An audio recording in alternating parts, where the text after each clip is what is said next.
So guys, northern leaders have come out to say that the best candidate still remains P2B, because right now it's as if the northerners are now choosing P2B over the APC, because them themselves agree that they are the ones that put APC in position, that they will still be the one that will remove APC. Just take a listen for yourself. Let me get your views in the comment section. Today, the number of people in Yorubas that are skeptical in Yoruba speaking area that I'm trying to say are more skeptical of an IGBO presidency than anybody from the north. Why? Because northerners are not competitors to the Igbos, but the Yorubas are. What is the stake in Nigeria? The education and capital. We don't have the capital in the north. We don't have enough educated people. We will have one day, I know. There will be a time when we will surpass the south. The time is coming, but it's not now. It's not there yet. So there is no serious competition between the north and the south, except the unfortunate ill feeling of the civil war. Well, my suggestion is this: that one, I'll direct it to our Igbo compatriots, that they should go out, seek understanding with fellow Nigerians. Tell them that, in fairness, they should be supported to produce the next president. But don't let them issue threats. Threat wouldn't work when you are looking for something like this, because threat doesn't get you votes. This thing is a matter of casting vote. When somebody goes into booth to cast his vote, it will be he and his God alone. So win his heart. Don't try to antagonize him. If you antagonize him, he will not vote for you. And he has not committed any sin or offense. So persuade. This is the reason why political parties campaign. It's just to persuade people. Election is a matter of persuasion. I will just send this message to my Igbo compatriots. I have a lot of them who are my friends, but unfortunately a lot of them have gone. But I still have some, even though they are not my age mates. Let them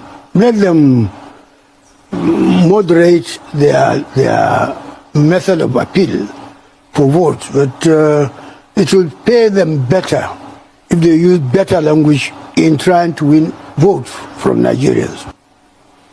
We are all better off in Nigeria. Like I said before, any village you go, you see the presence of Igbo. If you don't see him physically, you will see electricity bulbs bought from the Igbo. You will see spare parts bought from the Igbo, and so many other things.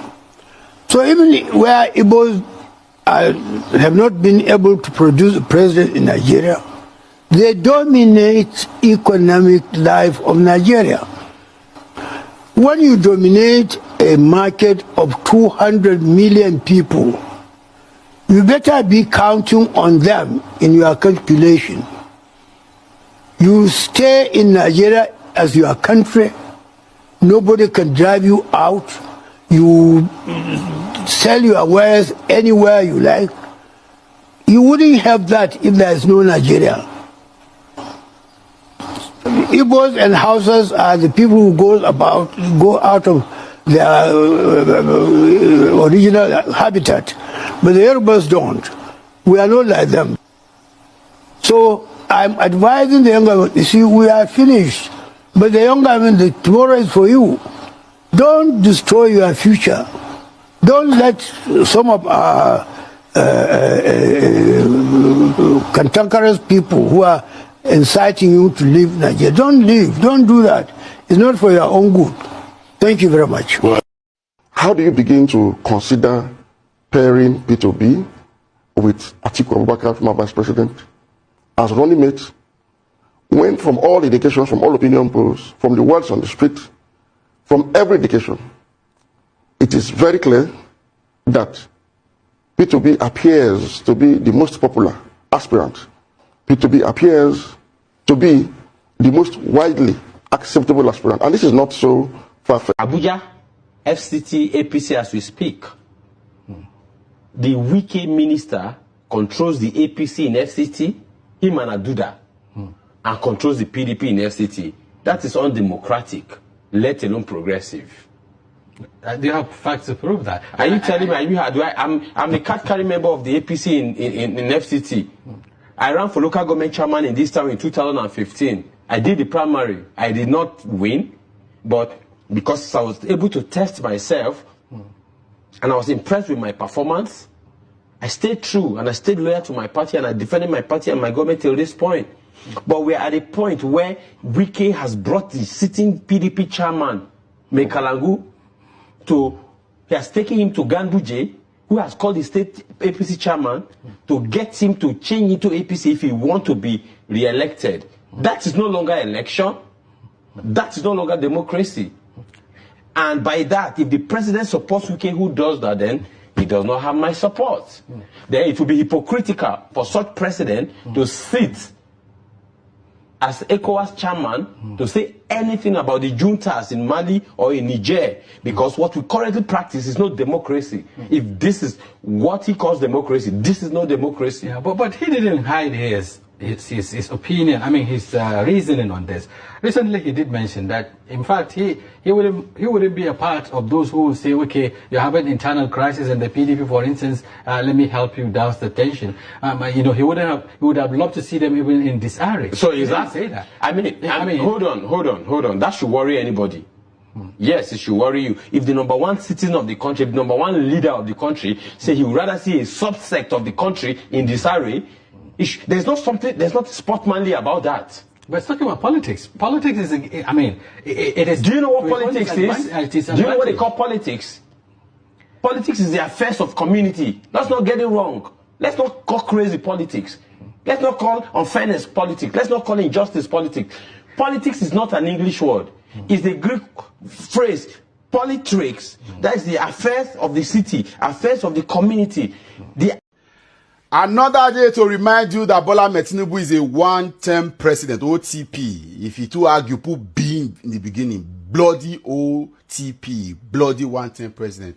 And it's obvious that the man is a one-term president. He's jittering, he's running scatter, he's collecting endorsement from everywhere, seeking validation from everywhere. The man used his mouth to say that if he's not able to provide security and provide basically light, 24-hour power supply to Nigerians, he should not be re-elected. Of course, he's going to make the mistake of asking to be re-elected, but the people who take the promise very serious and not re-elect him. Again, this man has failed. He's been 2 years in office, and all of the things you have heard are propagandist theory. Everything is about he paid this, he did that, there is 10 million that are unquantifiable, that you cannot measure. You are hearing grammar of $51 million investment or commitment. They're using grammar to deceive smart people. And the idiot when they around there, they clap.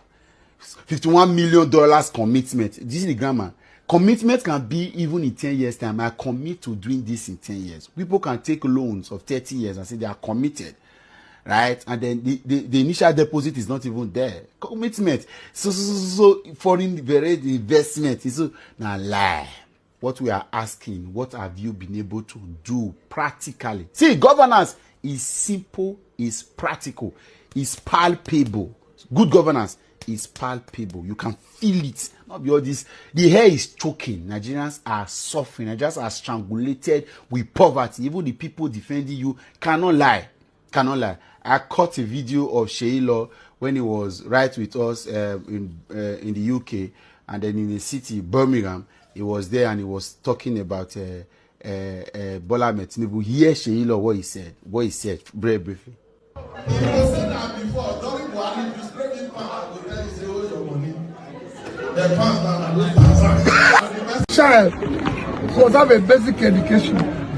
But here we have people in IDP camp littered all over our capital in Abuja. Over 40 of them, 40,000 of them, without any primary school. And everybody knows that the most, number one, most important thing for development is education. And that is what you're not giving them. It doesn't matter whether you build anything, as long as they're not educated, it won't work. So we need to educate them. We need to make sure that they're healthy. Like I said earlier, all these kids they are seeing here are the future senators, House of Rep members, governors, and presidents. And we must educate them now. Because those of us who are there today, we are once like them. But because we are given education, we cannot continue this way. This is what is happening in our country. And we are busy celebrating profligacy, irresponsibility, and everything, when we should be diverting the resources to this place. What's your message to the authorities? To all of us, not just the authorities. To all of us who are today celebrating, thinking we are doing well. This is time to rethink and put our resources on this area. These children are the future. These mothers help us to build a better future. It is not good that I'm here. We need to do something better. I'm prepared to work with anybody who is talking about the care of the people. I don't want a combination for power capture or state capture. I want a combination that will allow us to care for the people. And because of this, I always advocate that it is time, even if we are going to continue with the presidential system, to have a quasi-parliamentary system in it. So we have a president that is elected, but let it be like, let me always say, like what is happening in South Africa now.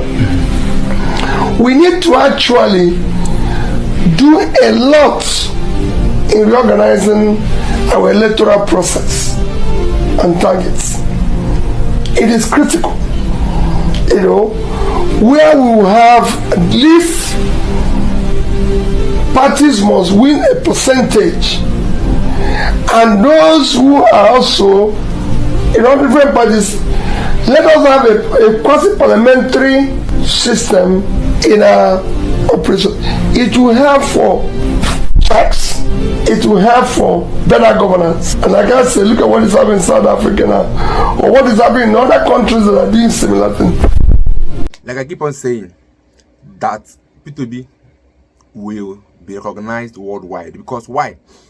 This current APC, everybody that voted for them, they are not benefiting anything from APC government. They are not benefiting anything from APC government. And it might be the reason why they voted APC was because so that APC will come to the north and do something in the north. But guess what? APC is not doing anything in the north. North is suffering. North, they are suffering so like, I mean, they are among the poorest country we have in Nigeria. Even that first man you watched said it. That North are not educated. They don't know. But this is a man that can bring education to the north. He have done that. He have gone to the north, helped to renovate schools, helped to give them boreholes, give them clean water. Something APC have not done.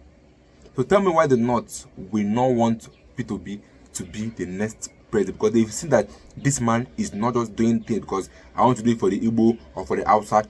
He is doing things because he wants Nigeria to work. P2B have said it countless times that Nigeria will work if the right people are in position.